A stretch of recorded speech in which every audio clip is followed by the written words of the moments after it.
Name: Dracula 2020. One sentence summary: another retelling of the Dracula story. Characters: Count Dracula. He likes people, but he also kills them. Agatha von Helsing, a sassy nun, and other people who are less important. What doesn't need improving? So the first two episodes of this 3 episode miniseries are pretty bloody brilliant, pun intended. It's well acted, it's funny, it's a good retelling of a story we've seen 100 times before. I especially like the Murder on the Orient Express kind of style trip on the Demeter, which it's been a while, but I think usually Dracula's trip from the old country to England is usually kind of glossed over, and it's just like the wrecked ship they find at the end. So I liked how they expanded on that. The kind of whole undead being a more common thing, but Dracula's just kind of special. I like that, and the undead in the graveyard, that was pretty good as well. What does need improving? Mostly it was just the third episode. So the first two are set in like 1897 or the olden days, and I really liked that. It kind of worked. And Dracula doesn't have to be Victorian. You know, you can update it. We've seen that before. But just like him in the modern day in this just didn't seem to go well for me. Like Dracula on Tinder, that's not something I need to see in my life. So a couple of points, just improve about the modern day era.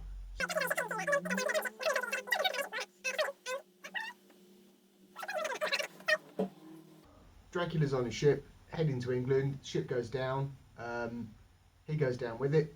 123 years later, the Jonathan Harker Foundation find him, and they note that he's in like a coffin on the seabed, and not a single living thing has touched it, so it hasn't decayed. I mean, that's weird, because in the last 2 episodes, flies have been all over the place when there's the undead involved, but okay. Anyway, some idiot puts her hand in his big, sharp, teethy mouth. He starts waking up. So the brilliant plan of the Jonathan Harker Foundation is to reseal the coffin, piss off back to the beach, and wait for him to turn up.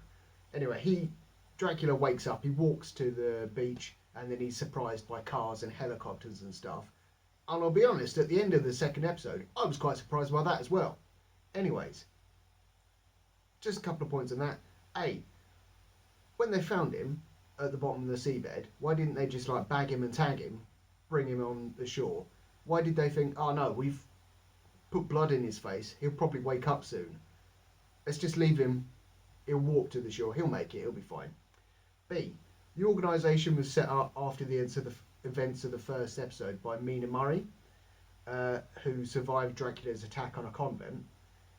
And so these guys have been waiting over 100 years on the promise that, oh my god, this really dangerous supernatural being is going to come to England and he's going to mess stuff up. And the first time they ever see him, they let him get away. They are rank amateurs. You've had over a century to prepare. Fuck me. Anyways. So Dracula meets a woman who says that, oh, the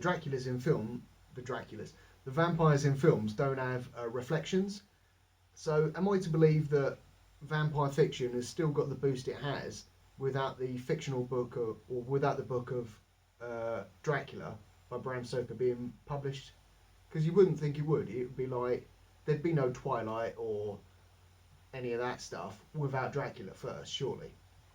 Anyways, Dolly Wells plays Agatha van Helsing, the Dutch nun. She also plays her descendant, who for some reason is identical. It's weird. So Dr. V drinks the only sample of Dracula's blood that the Jonathan Harker Foundation have. That's good science there. Just like, this is a mysterious thing.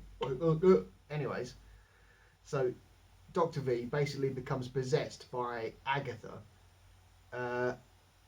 So why not just have, if you wanted the nun character who's far more interesting, why not just have her alive in the present day because she's been infected by the vampirism and she's prolonging her life somehow? Or why not just set it in the 1800s? Agatha manages to swim to shore before Dracula. She's all like, hey, friendly nuns, and other people around. There's a big old bloody monster coming. We got to sort this out. Anyway. A couple more points. Dracula seems to text all in caps. There were too many shots of people driving through London in the final episode. It felt like padding. One of Lucy Westerner's friends was a gay guy. I think he was a gay guy. But anyway, like his one seemed to, like, character traits seemed to be he wore a hat all the time. Like, you know. How come a chef with one hand managed to overpower Dracula? Right, that was weird. And why were all the episodes like an hour and 20 minutes long? Surely make them an hour and then just make more episodes.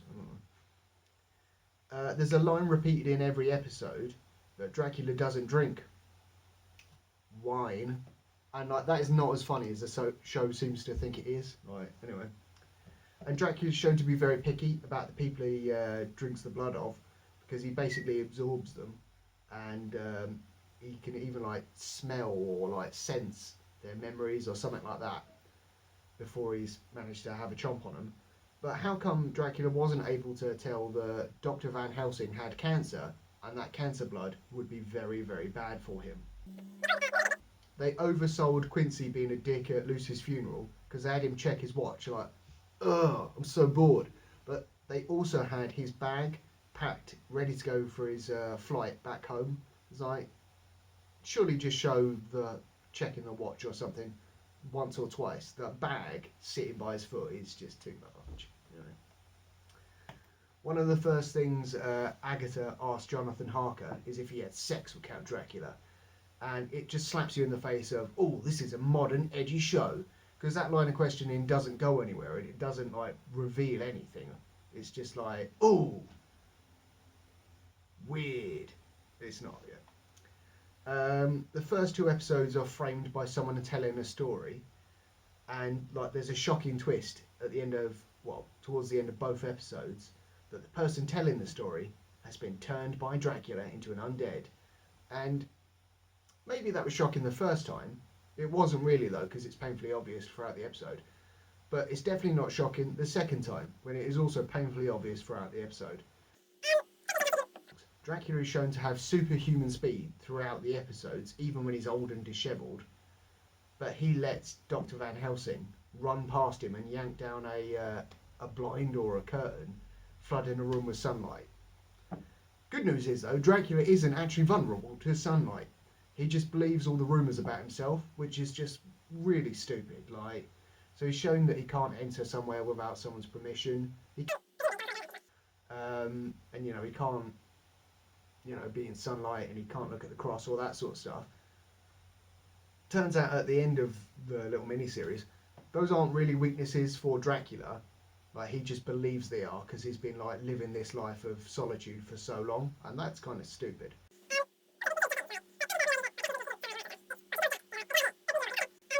Agatha's all like, oh, Dracula, your weakness is not sunlight, all this stuff. It's just like, you're an absolute little bitch, and you can't accept, like, you're too afraid to die, basically, is it? And he's all like, oh, yeah, turns out you're right. And, like, based on the original story, so Lucy Westerner has just died, and I'm thinking, right, Jack is going to go away, he's going to have a chat with some people, and they're going to come back and they're going to try and murk up Dracula. Fair enough. But it doesn't. So Dracula, he comes to the realisation that actually, you know, I could have been looking at the sun for 500 years. What a knob I am. He drinks Dr. V's cancer blood, and like, probably that kills him. But like, the series just ends, so maybe he's alive. Who knows? But there you go. And obviously Dracula's the main character of this version of the story, so it makes sense to follow him.